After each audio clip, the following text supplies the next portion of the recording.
इमरान खान के खिलाफ इंसाफ या इंतकाम।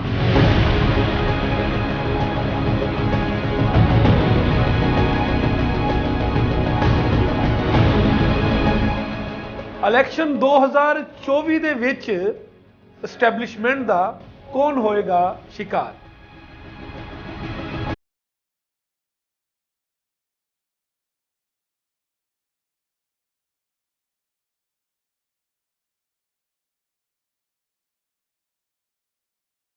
सत श्री अकाल, नमस्कार ते अस्सलाम वालेकुम। तुसीं वेख रहे हो इंडोज टीवी आस्ट्रेलिया। नाज़रीन, पाकिस्तान दे विच एक बारी फिर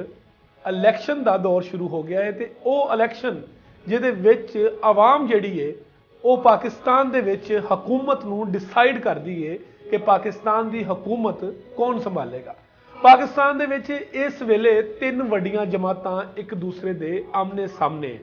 पर वो तिन्नां जमातां दे विच एक जमात ऐसी भी है जिन्होंने जमात का दर्जा तो नहीं दिता गया, लेकिन वो जितन के चांसिस जड़े ने वो बाकी दो जमातों नालों ज़्यादा ने। पाकिस्तान की तारीख च पहली बार हो रहा है कि आज़ाद उम्मीदवार जड़े ने वो बाकी लोगों को शिकस्त देने लई तैयार बैठे ने। इंडोज टीवी की स्पैशल ट्रांसमिशन के विच सब तो पहले तुहानूं दस दईए कि यह तीसरी जमात पाकिस्तान तहरीक इंसाफ दी है। पाकिस्तान तहरीक इंसाफ जिहदे बानी इमरान खान ने, वो इमरान खान जिन्होंने सन 92 के वर्ल्ड कप के पाकिस्तान नूं 50 ओवर का क्रिकेट का वर्ल्ड कप जिताया, तो उस तो बाद ना सिर्फ पाकिस्तान दे विच बल्कि पूरी दुनिया दे विच उन्हां दी शोहरत हुई। उस तो बाद उन्होंने एक पोलीटिकल जमात जिहड़ी सी उन्होंने बनाया, तो उस पोलीटिकल जमात ने पाकिस्तान दे विच बहुत ज़्यादा काम किया। तो 2018 के इलैक्शन दे विच ये जमात पाकिस्तान दे विच हुकूमत च आई, पर बदकिस्मती दे नाल पाकिस्तान की तारीख नूं सामने रखते हुए वेख्या जाए तो उस तरीके ना पाकिस्तान तहरीक इंसाफ यानी कि इमरान खान की गवर्नमेंट के नाल भी यही होया कि 5 साल की मुद्दत पूरी नहीं कर सकी तो इमरान खान के खिलाफ तहरीक अदम इतमाद आई। तो उस तो बाद पाकिस्तान दे विच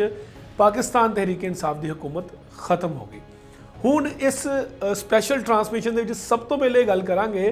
कि इमरान खान जिन्होंने पाकिस्तान नालों ज़्यादा इंडिया के विच बहुत ज़्यादा पजीराई मिलती है, तो बहुत ज़्यादा व्यूवर जोड़े ने इंडोज टीवी के वो इस तजस्सुस दे विच रहिंदे ने कि इमरान खान नूं आखिर सज़ा क्यों हुई, इमरान खान जेल दे विच क्यों है। इनू असीं सादा तरीके दे नाल झटके अंदाज दे नाल अगर समझण की कोशिश करांगे तो सब तो पहले इमरान खान के खिलाफ जिस केस की सज़ा सुनाई गई या जिस केस के विच इमरान खान नूं जेल च घल्लिया गया, जिहड़ा उत्ते फर्दे जुर्म आयद किया गया, सब तो पहले आंदा है साइफर केस। साइफर केस दे विच इमरान खान के उपर इल्ज़ाम सी कि उन्होंने आम आवाम दे नाल खिताब करते हुए जलसे दे विच पाकिस्तान के जिहड़े क्लासीफाइड डॉक्यूमेंट सी, यानी कि वो डॉक्यूमेंट जिहड़े कि आम आवाम नूं नहीं दिखा सकते, दो मुल्कों के दरमियान कॉन्वरजेशन हुंदी है, उस डॉक्यूमेंट्स नूं लहरा के इमरान खान ने साइफर जिहड़ा सी या साइफर केस दे विच जिहड़ा सी वो आवाम नूं ये दसिया कि मेरी गवर्नमेंट जिहड़ी हैगी है वो एक मुखालफ मुल्क जिहड़ा है उन्होंने ख़त्म की हैगी है। वो साइफर नूं दिखा के तो साइफर नूं बेस बना के इमरान खान ने अपनी इलैक्शन कंपेन भी शुरू की सी, लेकिन बदकिस्मती दे नाल इमरान खान के खिलाफ जो ये चार्ज लग्या तो उस साइफर केस दे विच इमरान खान साहब नूं जेल दे विच सज़ा सुना दी गई। उस तो बाद अगला केस जिहड़ा शुरू होया वो तोशाखाना केस सी। तोशाखाना केस नूं अगर समझण की कोशिश करिए तो उहदे विच सिंपल तरीका ये वे कि जदों किसी भी मुल्क दे नाल पाकिस्तान या किसी भी कंट्री दे नाल तजारत हुंदी है या किसी मुल्क दे नाल जिन्ने भी वज़रा आज़म होंदे ने वो एक दूसरे नाल मिलते हैं तो तोहफे तहाइफ दिंदे ने। वो तोहफे तहाइफ जिहड़े होंदे ने वो रियासत दे स्टेट दे जिहड़े ने वो तोहफे तहाइफ होंदे ने, वो उन्हां दी मलकीयत हुंदी है। उहदे विच कोई भी वज़ीर आज़म, कोई भी वज़ीर आला या कोई भी अहदेदार जिहड़ा है उस तोहफे नूं इस्तेमाल नहीं कर सकता। इमरान खान के उपर तोशाखाना केस दायर किया गया कि उन्होंने सऊदी अरेबिया वालों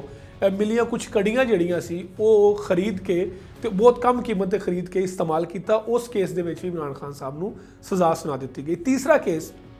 जिन्हों इंडोज टीवी के व्यूवर्स तो स्पैशल जिहड़े इंडिया के व्यूवर्स साडे है ने वो इनू समझण की कोशिश करेंगे, क्योंकि इहदा धर्म के नाल मजहब के नाल रिलीजन के नाल चीज़ जुड़ी हुई वो वे इद्दत।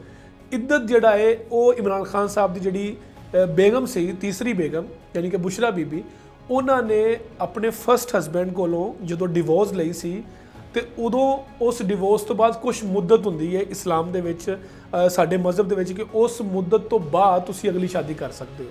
तो उस केस ये दायर किया गया कि इमरान खान की ਬੇਗਮ ਜਿਹੜੀ ਸੀ ਉਹਨਾਂ ਦੇ ਸਾਬਕਾ ਸ਼ੋਅ ਜਿਹੜੇ ਖਾਬਰ ਮਾਨਿਕਾ ਸੀ, ਉਹਨਾਂ ਨੇ ਇਹ ਕੇਸ ਦਾਇਰ ਕੀਤਾ ਕਿ ਇਹ ਇੱਦਤ ਦੇ ਦਿਨ ਪੂਰੇ ਨਹੀਂ ਸੀ ਹੋਏ ਤੇ ਇਸ ਦੌਰਾਨ ਜਿਹੜਾ ਹੈਗਾ ਸੀ ਉਹ ਖਾਨ ਸਾਹਿਬ ਨੇ ਬੁਸ਼ਰਾ ਬੀਬੀ ਦੇ ਨਾਲ ਨਿਕਾਹ ਕਰ ਲਿਆ, ਜਿਹਦੇ ਉੱਪਰ ਅਦਾਲਤ 'ਚ ਇੱਕ ਵਾਰੀ ਫੇਰ ਕੇਸ ਚੱਲਿਆ ਤੇ ਉਸ ਕੇਸ ਦੇ ਵਿੱਚ ਇਮਰਾਨ ਖਾਨ ਸਾਹਿਬ ਨੂੰ ਫੇਰ ਸਜ਼ਾ ਸੁਣਾਈ ਗਈ। यानी कि इमरान खान साहब के ऊपर 10 साल 14 साल 7 साल इस तरह केसिस के ऊपर सज़ा सुनाई गई। इस वेले पाबंदे सलासल ने इमरान खान साहब जेल के अंदर ने, लेकिन उन्होंने पार्टी जी है उन्होंने अदालत ने रजिस्टर्ड नहीं किया कि पार्टी एग्जिस्ट नहीं करती, लेकिन खान साहब ने जोड़े उम्मीदवार नामजद किए ने वो उम्मीदवारों की एक लंबी फहरिस्त जी है, उन्होंने मुख्तलिफ किस्म के इंतखाबी निशान अलाट किए गए हैं, लेकिन वो जिन्ने भी उम्मीदवार ने वो सारे इस वक्त कांटेदार मुकाबला करने लई फुल तैयार ने, क्योंकि इमरान खान साहब के नामजद किए गए उम्मीदवारों को मुख्तलिफ निशान तो दिते गए हैं, लेकिन लोगों की एक वड्डी तादाद जी है वो इन्होंने आज़ाद उम्मीदवारों को जिताने लई पुरअज़म हैगी है। दूसरी तरफ पाकिस्तान मुस्लिम लीग नून ने जिहदे उपर जमात को लीड कर रहे हैं नवाज शरीफ, जिहड़े पाकिस्तान के 3 बारी प्रधानमंत्री भी रह चुके हैं। उस तो इलावा अगर असीं गल करिए पाकिस्तान पीपल्स पार्टी तो उन्होंने लीड कर रहे हैं आसिफ जरदारी के साहबजादे बिलावल भुट्टो। तो इस वेले पाकिस्तान के जिहड़े इलैक्शनस होण जा रहे हैं उस इलैक्शनस दे विच किहड़ी जमात वाज़े अक्सरीत दे नाल किसी को हराएगी या किहड़ी जमात गवर्नमेंट बनाएगी या उस तरीके नाल खिचड़ी पक के पाकिस्तान दे विच टुटी फुटी हुकूमत बनेगी, ये आने वाला वेला ही दसेगा। वेखदे रहो इंडोज़ टीवी ऑस्ट्रेलिया।